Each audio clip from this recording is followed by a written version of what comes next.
Ecco il ritorno alle origini di Hublot con la nuova collezione Classic Fusion Original. Oggi ci troviamo nella loro boutique di Milano con alcune delle novità della LVMH Watch Week che sono state presentate quest'anno a Singapore.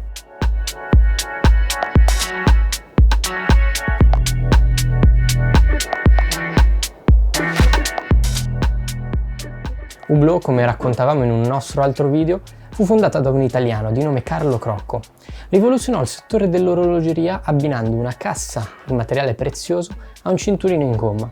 Era una visione molto sportiva dell'orologeria che non era mai stata testata fino ad allora. Da questa forma di Hublot deriva ovviamente anche il nome del marchio, che dà vita all'Art of Fusion, ovvero quella di combinare materiali disparati che spesso non hanno nulla a che vedere gli uni con gli altri. Proprio qualche mese fa eravamo stati alla loro manifattura di Nihon a vedere in prima persona come creano i propri orologi. La collezione Classic Fusion è la più elegante ed essenziale di Hublot, che va un po' in contrapposizione alla Big Bang, che come suggerisce il nome è più un'esplosione tra materiali innovativi e complicazioni. Classic Fusion mantiene delle dimensioni solitamente ridotte e dei meccanismi essenziali. Questo è anche il caso delle novità presentate a Singapore, che hanno un quadrante laccato nero con solamente il logo ore 12 e la data al 3. Il design rimane quasi invariato rispetto al modello del 1980, ma ovviamente con alcuni accorgimenti. Abbiamo come sempre la cassa a forma di Hublot con le 6 viti a tenere la lunetta, ma in questo caso ci sono stati diversi accorgimenti sia sul cinturino in caucciù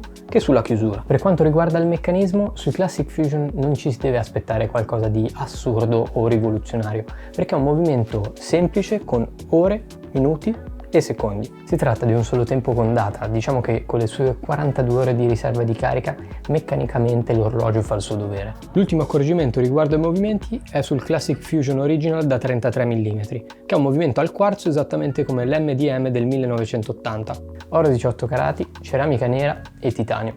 Diciamo che Hublot mostra la propria maestria nei materiali anche con questi modelli. L'oro giallo 18 carati riprende in modo fedele ma modernizzato il primo MDM del 1980, che all'epoca misurava solamente 33 mm di diametro, delle dimensioni che oggi verrebbero considerate femminili, che in realtà stanno tornando in voga anche sui polsi maschili. Come vi raccontavamo nel nostro ultimo viaggio a Nihon, oro, ceramica e zaffiro sono continuo studio da parte del team di R&D di Hublot, ed è proprio la ceramica ad essere stata scelta tra il trio di materiali per queste novità di Singapore. La ceramica è leggera, resistente ai graffi e in questo caso con il colore nero ha un look stealth mode che pochi orologi riescono a portare con disinvoltura. Il nuovo Classic Fusion in ceramica nera rimane particolarmente leggibile nonostante il quadrante laccato nero, probabilmente per il riferimento del logo a ore 12 e le sue lancette a matita, per non parlare ovviamente del riferimento che ci dà la data ore 3 e le viti sulla lunetta.